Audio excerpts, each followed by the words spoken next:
Écoutez, bonjour à chacun, bonjour à ceux que j'ai pas eu l'occasion de saluer. Merci Xavier pour cette première partie. J'ai été touché, ému par ces chants et par ce qui a été partagé, par ces prières qui sont montées vers notre Dieu. Alors, je voudrais vous poser une question ce matin. Alors, vous voyez un titre à l'écran, Esdras, source d'inspiration pour nous aujourd'hui. Donc, on va découvrir ce personnage, mais je voudrais d'abord vous poser une question.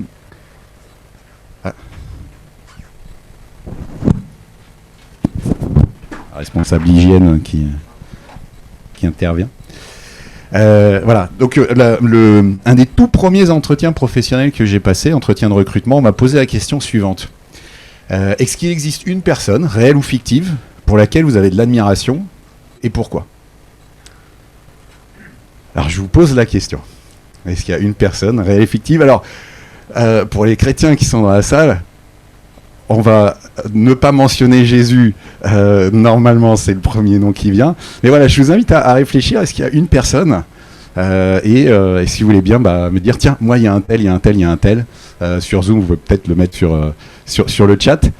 Voilà, est-ce que quelqu'un veut se lancer rapidement, là, à la cantonade ? Frère André, qui a fondé Portes Ouvertes. Vous n'avez pas beaucoup d'admiration pour... Alors ça peut être... Ah, c'est beau ça, Sylviane. C'est beau. Alors moi, j'ai répondu à la question quand on me l'a posée. J'avais deux personnes en particulier. Alors c'est marrant parce que depuis, ça s'est enrichi en fait. Mais pour moi, c'était une évidence. Et j'ai adoré qu'on me pose cette question.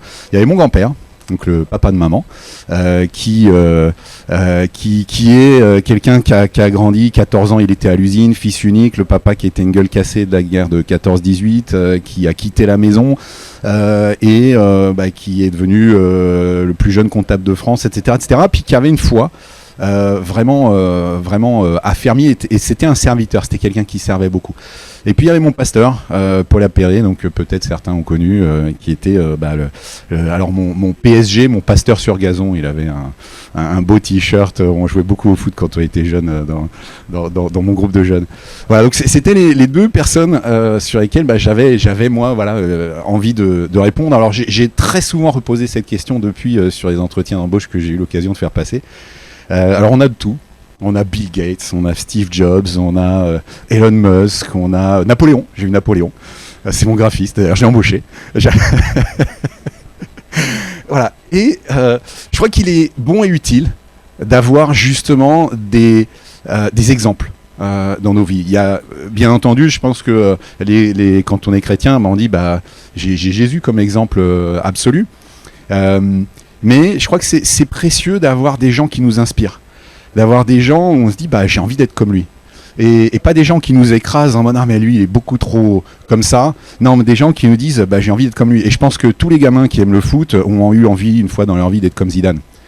Voilà, et et je pense que ça donne envie et ça fait progresser et ça tire vers le haut. Alors ce matin je vous propose qu'on se laisse inspirer par ce personnage qui est Esdras. Qu'on rencontre en fait pour ceux qui liraient la Bible de A à Z pour la première fois. Donc si on prend de Genèse, etc., pour la première fois. Donc on est dans le livre d'Esdras, mais Esdras lui-même, en fait, on n'en entend parler que à partir du chapitre 7, qui est le chapitre qu'on va voir là. Alors donc voilà, vraiment le sujet, si ça veut bien marcher. Il faut le mettre sur on, il faut le mettre sur on, c'est mieux, forcément. C'est beau la technique quand ça marche. Bon, ça va venir. Ça vient pas. Sinon, vous pouvez... non, parce que je crois que... Ah, voilà. Alors voilà, je vous ai posé la question, qui est un modèle pour vous ? Alors... j'espère que vous voyez assez gros. C'est juste pour remettre en fait dans son contexte ce moment. Les livres d'Esdras et Néhémie, donc qui étaient qu'un seul manuscrit dans les textes les plus anciens, vont en fait raconter ou décrivent ce qui s'est passé de moins 536 à moins 400, un petit peu après 420 avant Jésus-Christ. Donc on voit que ça s'étend sur une période très large.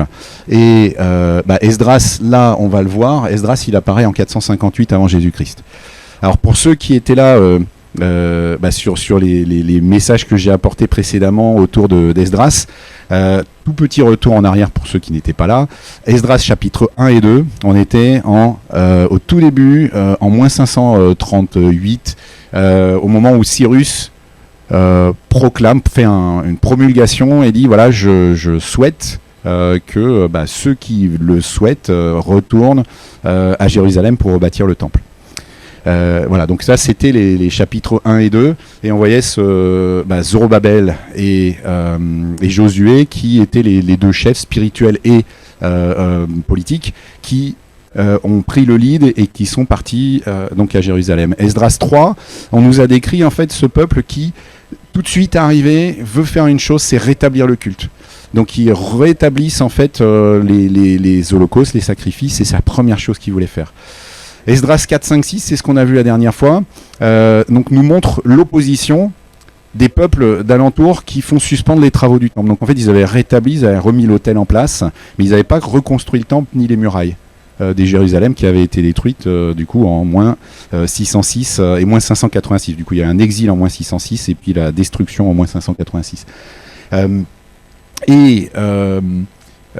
Donc on a cette description 4, 5, 6 de ce peuple qui s'est arrêté en fait dans cette construction pendant 16 ans parce que la menace en fait des peuples alentours était là, et puis deux prophètes qui se lèvent, Agé et Zacharie, et qui invite le peuple à reprendre la construction du temple, et 6 ans plus tard le temple est construit, donc on passe de 521 à 516. Et puis là donc on a un temps de silence, la Bible ne dit pas plus sur ce qui se passe pendant 57 ans.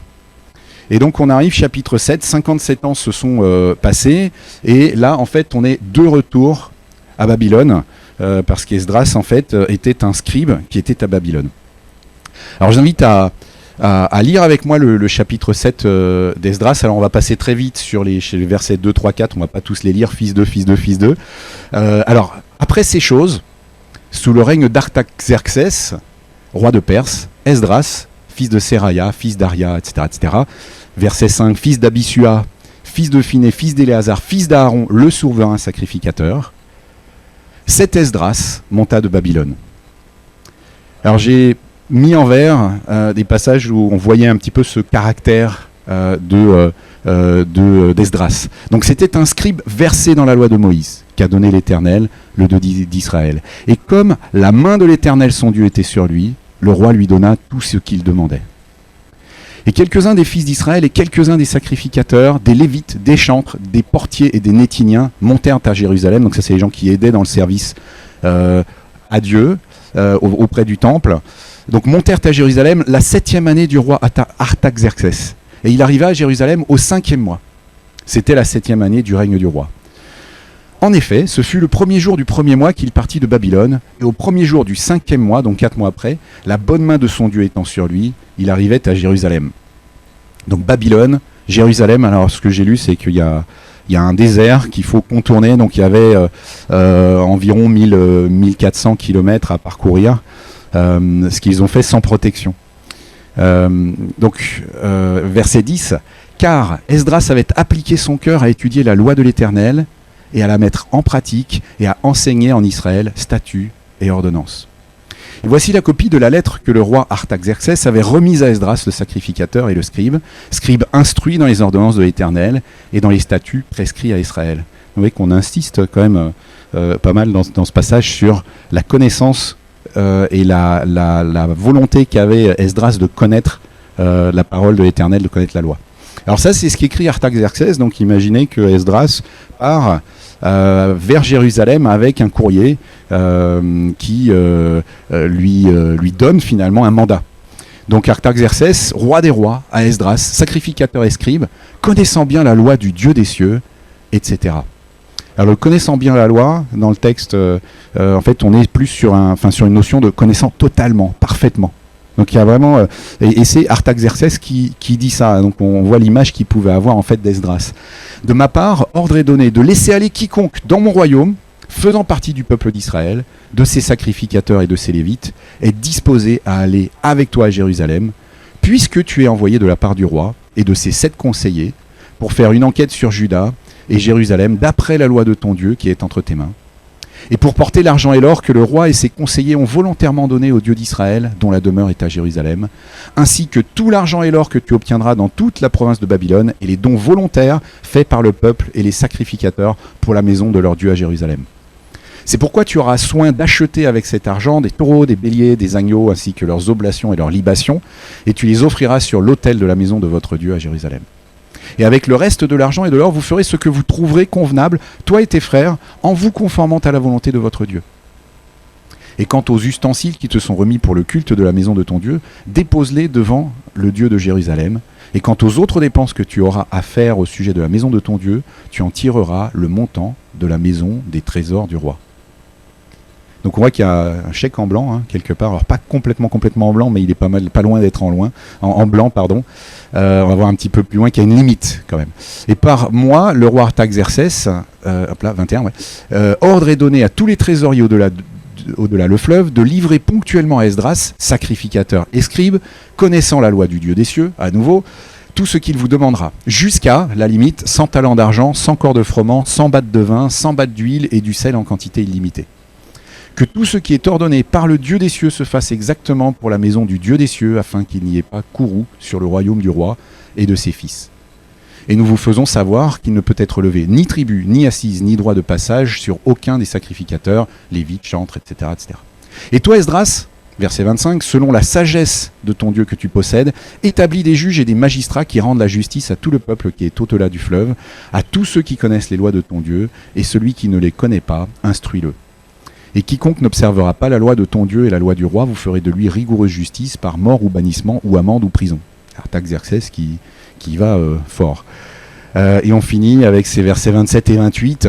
C'est Esdras qui s'exprime « Béni soit l'Éternel, Dieu de nos pères, qui a mis ainsi au cœur du roi d'honorer la maison de l'Éternel à Jérusalem, et m'a fait obtenir la bienveillance du roi, de ses conseillers et de tous les princes puissants du roi, et je me fortifiai, la main de l'Éternel, mon Dieu, étant sur moi, et je rassemblai d'Israël des chefs pour monter avec moi. » Voilà, donc passage, je ne sais pas ce qu'il évoque pour vous. Alors, moi je vois, on voit vraiment la souveraineté de Dieu. C'est je pense, ce passage nous dit, Dieu est souverain, et la preuve en est, il a influencé Artaxerxès de façon extraordinaire, qui était un roi, le roi le plus puissant de l'époque, quoi. Mais qu'est-ce qu'on apprend en fait, et qu'est-ce que Esdras, en tant que source d'inspiration pour nous apprend et nous appelle à faire? Alors 4 points en particulier qu'on va voir, et le premier de ces points, c'est être affermi dans la connaissance de la parole. Esdras, on nous le dit à plusieurs reprises, versets 6, 10, 11, 12, 21 et 25, Esdras était versé dans la loi de Moïse. Il connaissait cette loi. Et comme je le disais, ce mot qui est utilisé au verset 12, le mot rendu par bien, il connaissait bien, n'apparaît qu'une fois, et il y a cette signification de achevé, parfait ou de totalité. Donc on voit cette connaissance vraiment assidue qu'avait Esdras. Et puis ce qu'on voit, donc connaissance profonde. Ce qu'on voit aussi avec Esdras, c'est que cette loi avait un impact sur ses actes et sur sa personnalité. Et malheureusement, bien souvent, si on regarde l'histoire de l'Église, si on regarde comment les chrétiens ont été, bien souvent le chrétien avait des règles à la rigueur, mais il n'y avait pas l'authenticité qui allait avec. Et là, on regarde Esdras, et Esdras, c'est même Artaxerxès qui porte ce regard sur lui et qui lui fait absolument confiance. Et on voit même qu'il en parle à plusieurs reprises dans ce qu'il écrit. Il dit, cet homme-là, il connaît cette loi.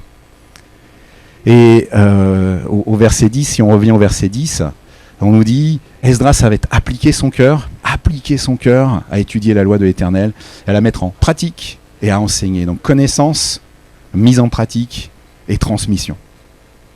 Ça, c'est Esdras. Avec donc quelque part cette admiration, on peut déduire une admiration de la part d'Artaxerxès, pardon, c'est pas évident à prononcer ça, vis-à-vis d'Esdras.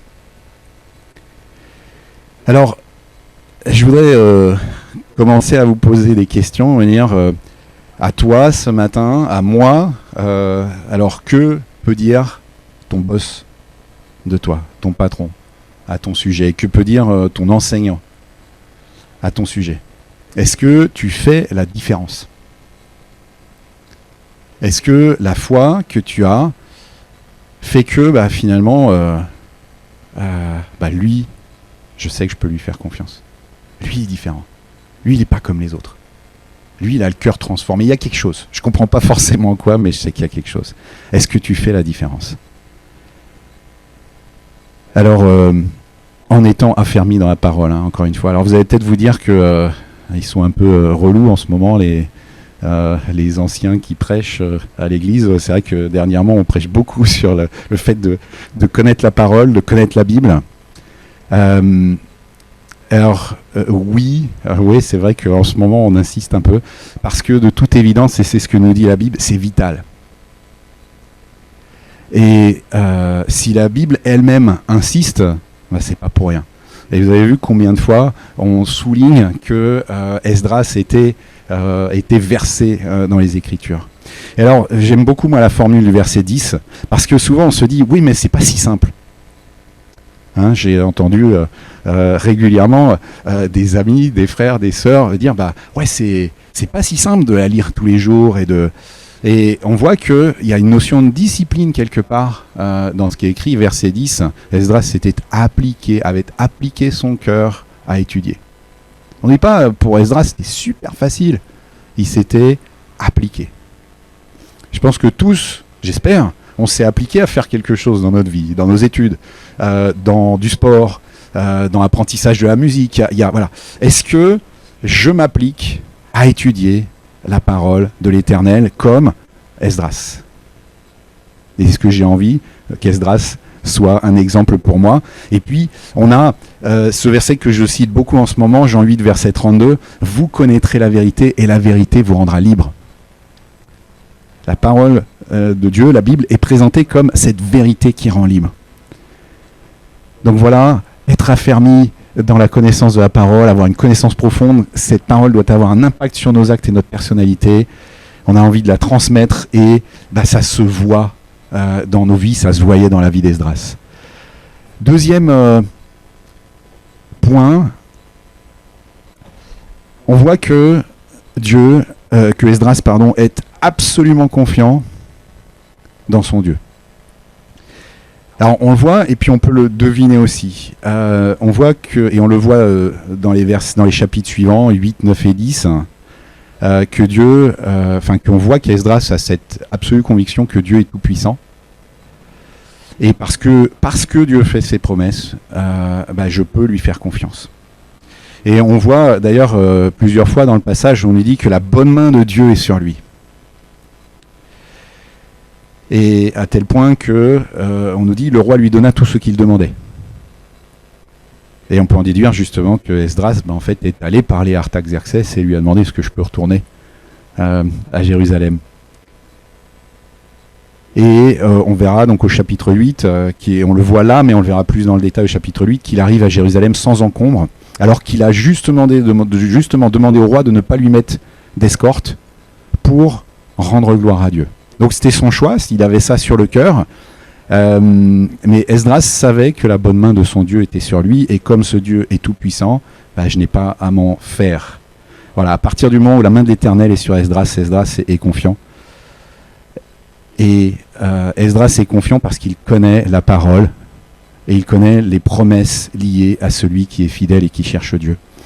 Alors, vraiment, je crois que dans ce passage, on voit particulièrement, à nouveau, qu'il y a un lien de cause à effet entre Esdras connaît la parole, la main de l'Éternel est sur lui, et le roi l'écoute et répond à ses demandes, le roi Artaxerxès.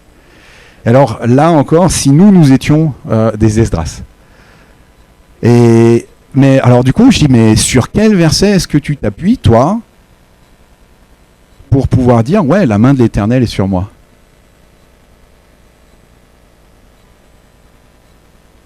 Sur quel verset est-ce que vous appuyez? Alors moi, j'en ai plein à vous proposer, en fait. Et c'est ça qui est fou. Alors, en voilà quelques-uns. Alors, un Dieu qui promet. Hop là, voilà. Josué, alors celui-là, c'est un, je sais pas pourquoi, je l'aime beaucoup. Chapitre 1, versets 7 à 9, fortifie-toi seulement et aie bon courage. Donc là, c'est Dieu qui parle à Josué. Josué qui prend la suite de Moïse au moment de rentrer dans le peuple de Canaan. Donc Josué qui devient, entre guillemets, le leader. Et là, Dieu lui dit, donc, fortifie-toi et aie bon courage en agissant fidèlement selon toute la loi que Moïse, mon serviteur, t'a prescrite. Ne t'en détourne ni à droite ni à gauche afin de réussir dans tout ce que tu entreprendras.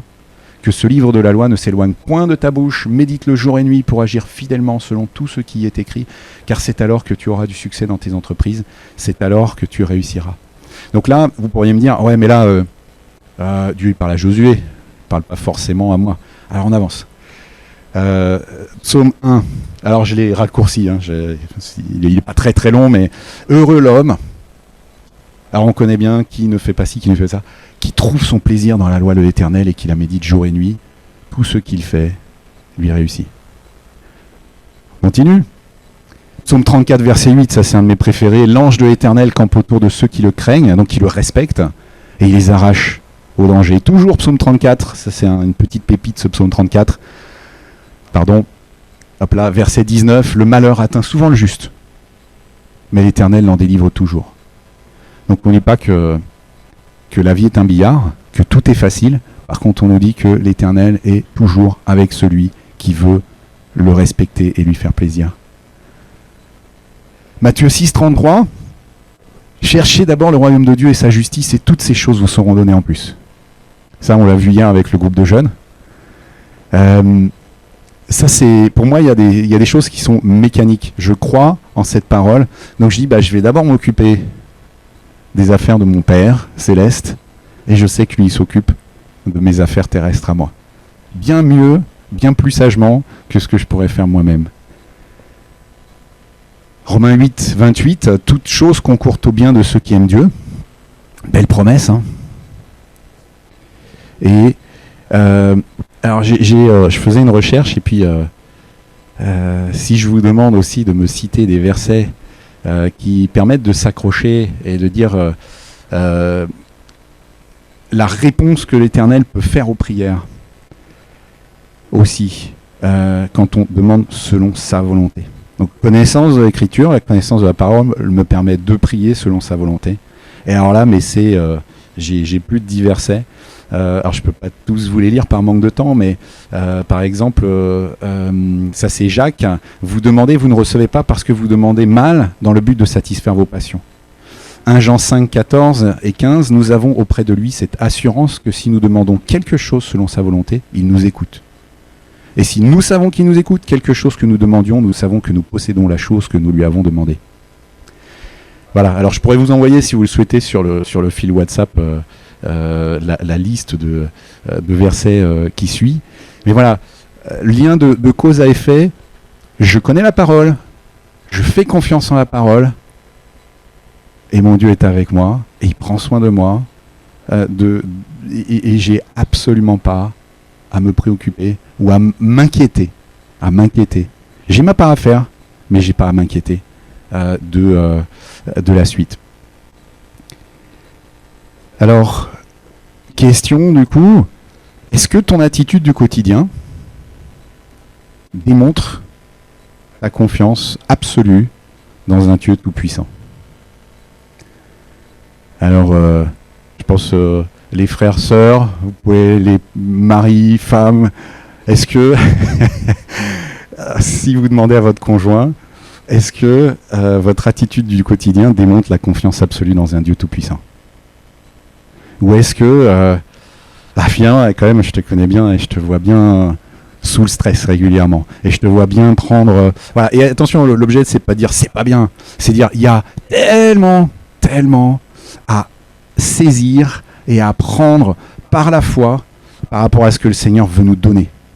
Et bien souvent, en fait, c'est nous-mêmes qui réduisons la capacité d'impact du Seigneur parce qu'on manque de cette foi dans ce Dieu tout-puissant, parce qu'on n'est pas assez, précis dans notre connaissance de la parole.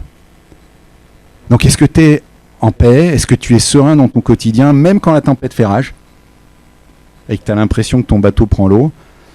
Stress du boulot, stress dans les études, coup d'arrêt, opposition, frustration, difficulté de relation avec un tel ou un tel, difficulté de couple. Alors là encore, tu as des versets qui te parlent. Proverbe 3, verset 5, « Confie-toi en l'Éternel de tout ton cœur et ne t'appuie pas sur ta sagesse. Reconnais-le dans toutes tes voies et il aplanira tes sentiers. » Et puis Philippiens 4, Matthieu 6, « Ne vous inquiétez de rien, car ton Dieu tout-puissant prend soin de toi. » Si, là on est sur, je parle du stress, si on parle du péché, des choses sur lesquelles j'arrive pas à m'en sortir, est-ce que tu crois, du coup, ce Dieu tout-puissant, sur quelle promesse est-ce que tu peux t'appuyer pour croire que tu peux être libéré? Alors moi j'ai un verset qui arrête pas de tourner en ce moment, Jacques 4, verset 7. « Soumettez-vous à Dieu, résistez au diable, et il fuira loin de vous. » C'est mécanique. Si tu prends ton vélo et que tu commences à pédaler, tu sais que c'est fait pour rester, ça va tenir. J'appuie, mécaniquement, ça marche. Ben, prenons ces versets comme des choses, c'est une promesse, j'y crois, c'est mécanique, je l'applique. Et par la foi, je vois ma vie transformée. Alors, petite illustration pour illustrer, malheureusement, souvent, on ne connaît pas bien, on se dit « Ah ouais, il y a un passage, je crois, dans la parole qui dit grosso modo ça. » Et ça, c'est un petit peu comme partir en voyage. J'ai vécu ça une fois. J'habitais à l'époque en Asie, on devait aller à Bali avec un de mes amis. Et puis on a un copain qui habitait en Indonésie, à Jakarta, et qui nous dit « Pas de problème les gars, j'ai un copain qui vous héberge là-bas. Ne vous inquiétez pas, je m'occupe de tout, vous arrivez, vous sonnez à la porte, c'est ça l'adresse, etc. » On a fait confiance, on va dire, on n'avait pas d'écrit. On n'avait pas un écrit de la personne, de l'hôte, la personne qui nous accueillait. On n'avait pas une confirmation. Donc on est arrivé avec une promesse vague, finalement. Et on n'était absolument pas attendu, donc on s'est senti très très gêné parce que la personne nous a quand même accueillis, nous a fait dormir chez lui, mais on voyait qu'on n'était vraiment pas les bienvenus. Et voilà. Et quelque part, bien souvent, je pense qu'en tant que chrétien, on connaît pas bien la promesse qui nous est donnée par Dieu lui-même. Et finalement, on va écouter un intermédiaire, quelqu'un où on se souvient vaguement je me souviens vaguement qu'on m'a dit ça, donc je vais aller à Bali, en Indonésie, voir cette personne qui va m'accueillir. Hein, c'était pas ça la promesse.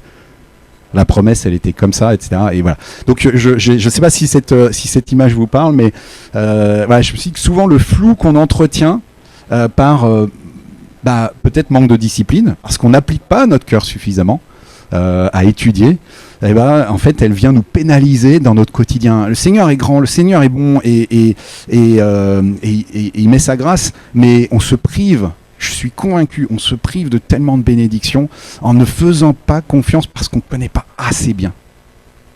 Donc vraiment, plongeons dans l'Écriture. 2 derniers points qui sont beaucoup plus courts. Donc, on voit à la fin, Esdras est reconnaissant. Être reconnaissant envers ce Dieu tout-puissant pour ce qu'il a fait, reconnaître sa main de l'Éternel. On voit en fait dans la fin du passage, dans l'esprit d'Esdras, le comportement et les décisions du roi sont pleinement inspirés par Dieu. C'est pas j'ai un coup de peau, le contexte est bon, j'ai été sage quand je lui ai apporté les choses, il l'a bien pris, c'est je dois tout à mon Dieu. Donc reconnaître la main de l'Éternel dans ma vie.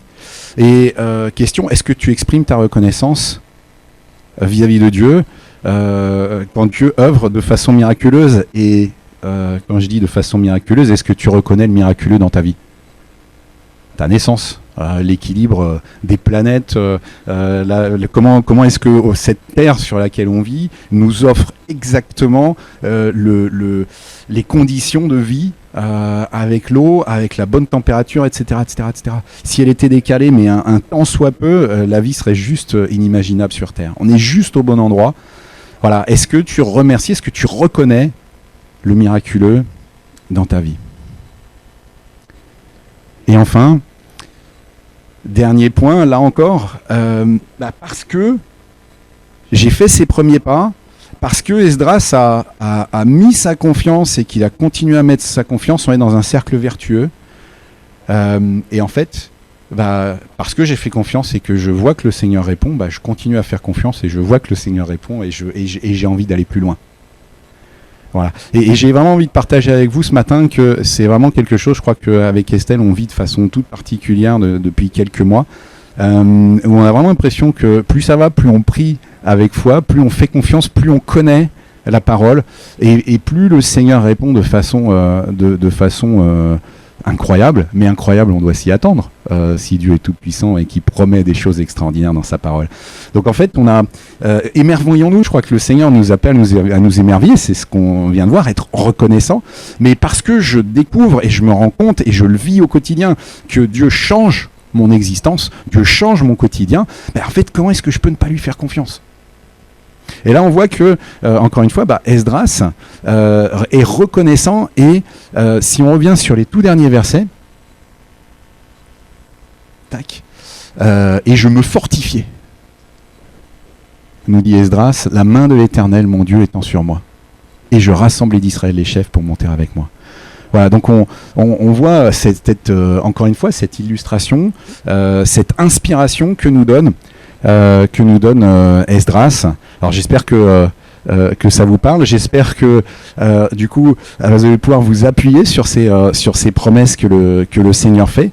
Voilà, moi ça a été ce passage une vraie source d'inspiration et moi j'ai envie d'être comme Esdras. Et voilà, d'avoir une telle paix, une telle confiance dans ce Dieu que je connais de plus en plus et que ceux du coup qui sont autour de moi, qui qu'ils soient, qu'ils puissent dire mais il est pas pareil, il est plus joyeux, il est plus comme ça, il est plus sûr, plus assuré, plus affermi, pas de l'arrogance, mais simplement parce que je sais que mon Dieu prend soin de moi. Non pas parce que je suis un mec bien, et là le curseur, mais parce que je suis transformé au quotidien par un Dieu incroyable. Alors et toi, est-ce que tu as envie d'appliquer ton cœur à étudier la Bible et à chercher Dieu? Et juste en petit nota bene, les premiers chrétiens ne restaient pas seuls. Et c'est vrai on vit dans une culture aujourd'hui, on fait beaucoup les choses chez nous, un peu chacun chez soi, on s'invite pour manger, mais voilà, les premiers chrétiens, on voit qu'ils continuaient, ils se voyaient, ils persévéraient, ils priaient ensemble, ils partageaient ce qu'ils avaient vu et entendu. Et du coup, je voudrais vraiment nous encourager les uns les autres à ne pas rester seul, à venir dans les groupes de maison, je crois que Xavier que tu veux relancer ITA, un cours de formation, voilà, à aller avec Xavier sur Zoom ou autrement, on verra comment ça se fait, mais pour aller découvrir plus avant, les groupes de jeunes, ne vous privez pas, voilà, il y a vraiment plein de possibilités, puis c'est simplement, tiens, est-ce qu'on peut se voir pour lire la Bible ensemble? Voilà, le ensemble, il est phénoménal. Alors, on a l'impression qu'Esdras était peut-être un peu seul, en l'occurrence, mais on a un privilège, nous aujourd'hui, c'est qu'on n'est pas seul.